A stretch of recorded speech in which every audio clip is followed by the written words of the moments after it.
4 different conversations that you should have with everyone that you interview.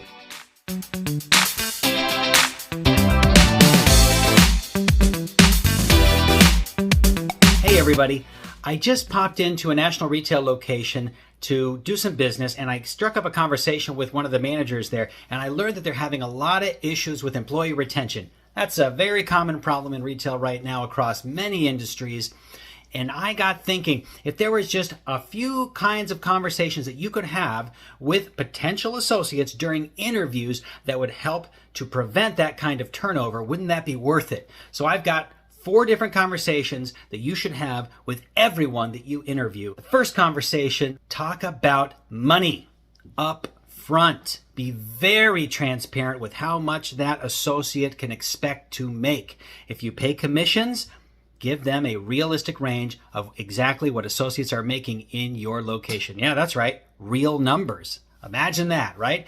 Totally transparent. And that way, you're filtering the associate up front. If that's not going to be enough money for him or her, that's fine. Then they'll go somewhere else. You dodged a bullet.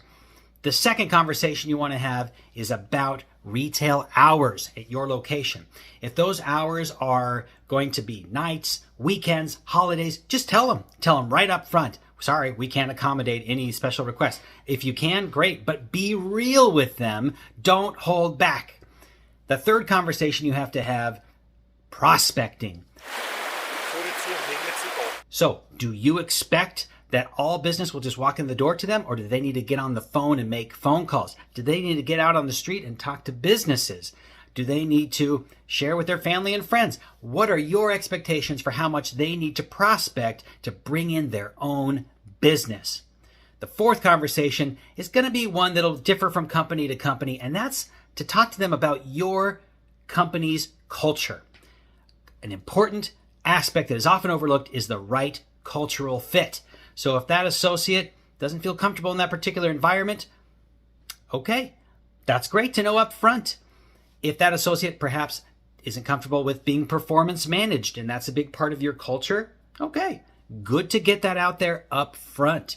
If that associate is uncomfortable with some aspect of your DE&I policy, get that out there up front. Whatever it is, make sure to disclose everything right up front with the associate. Don't make them long conversations, right? When you're interviewing an associate, it's about them, not you. But you need to give them enough information up front so they feel comfortable moving forward.